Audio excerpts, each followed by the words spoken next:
Assalamualaikum warahmatullahi wabarakatuh. Perkenalkan, nama saya Nafazal Gumanti dari 108. Kali ini saya akan menjelaskan sistem tenaga listrik. Mari kita mulai.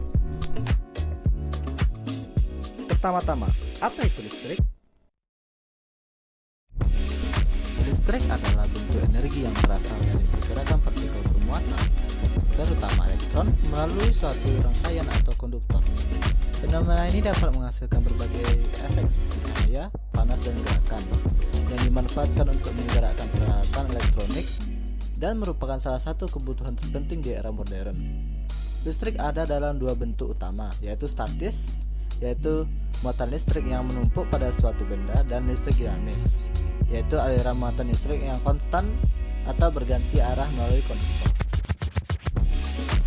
Kegunaannya apa saja?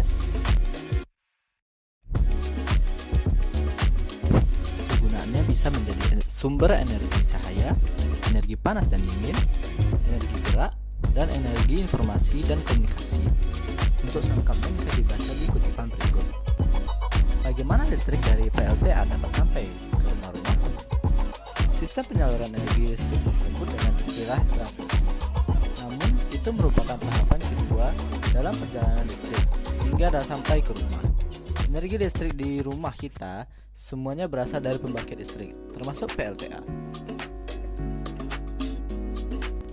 Cara kerja PLTA terjadi dalam 4 tahap, dimulai dari pembangkit listrik, transmisi, distribusi, hingga berakhir ke rumah-rumah.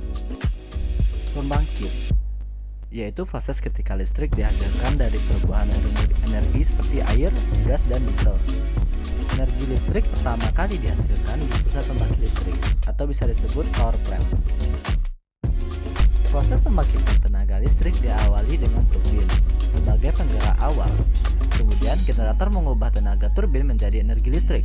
Setelah energi listrik dihasilkan, tegangan dinaikkan oleh gardu induk, tegangan ekstra tinggi, yang biasa juga terletak di pusat pembangkit listrik. Transformer adalah alat utama di GTET yang berfungsi menaikkan tegangan generator menjadi tegangan transmisi atau tegangan tinggi. Transmisi adalah penyaluran energi listrik dari gardu induk ke pembangkit gardu induk lain yang jaraknya berjauhan. Selepas dari GTET, energi listrik disalurkan melalui saluran udara bertegangan tinggi atau saluran udara tegangan ekstra tinggi ke gardu induk. SUTT adalah saluran yang digunakan sebagai transmisi listrik antar wilayah dengan tegangan 70-150 kV. Di sisi lain, saluran udara SUTET merupakan saluran transmisi energi listrik antar wilayah yang menggunakan kawat telanjang dengan tegangan di atas 230 kV. Di gardu induk, voltase energi listrik diturunkan menjadi tegangan menengah sekitar 20 kV. Gardu induk merupakan instalasi yang tersusun atas peralatan listrik dengan fungsi mengubah tegangan listrik baik menaikkan atau menurunkan.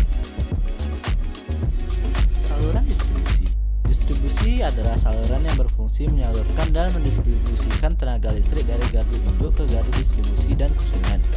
Dari gardu induk, energi listrik disalurkan melalui saluran udara tegangan menengah atau saluran kabel tegangan menengah menuju gardu distribusi. Tahap inilah penyaluran energi listrik dimulai dari gardu induk menuju gardu distribusi, kemudian ke rumah kita. SUTM adalah jaringan kawat tanpa isolasi yang terbentang di udara dan disangga oleh tiang listrik. Di Indonesia, SUTM digunakan untuk penyaluran tegangan listrik dengan daya yang sama. Sementara itu, SKTM merupakan jaringan distribusi energi listrik yang ditanamkan di dalam tanah. Konsumen. Tegangan listrik di gardu distribusi diturunkan dari 20 kV menjadi 380 volt. Gardu distribusi merupakan salah satu komponen dalam sistem distribusi energi listrik yang berfungsi menghubungkan jaringan ke konsumen dengan tegangan menengah atau merendah. Dari gardu distribusi, energi listrik disalurkan melalui saluran udara tegangan rendah atau saluran kabel tegangan rendah ke trafo distribusi dengan tegangan 220 volt. Dari gardu distribusi, energi listrik disalurkan melalui saluran udara tegangan rendah atau saluran kabel tegangan rendah ke trafo distribusi dengan tegangan 220 volt. SUTR merupakan saluran distribusi bagian hilir dengan tegangan di bawah 1 kV yang langsung memasok kebutuhan energi ke konsumen. Sementara itu, SKTR adalah penyaluran energi listrik ke konsumen melalui kabel yang ditanamkan dalam tanah. Konsumen adalah pihak yang memakai jasa tenaga listrik, yakni rumah atau gedung. Energi listrik disalurkan ke rumah-rumah dan gedung-gedung sehingga dapat digunakan masyarakat sebagaimana mestinya. Contoh gambar penyaluran energi listrik dapat dilihat melalui gambar berikut. Terima kasih telah menonton. Assalamualaikum warahmatullahi wabarakatuh.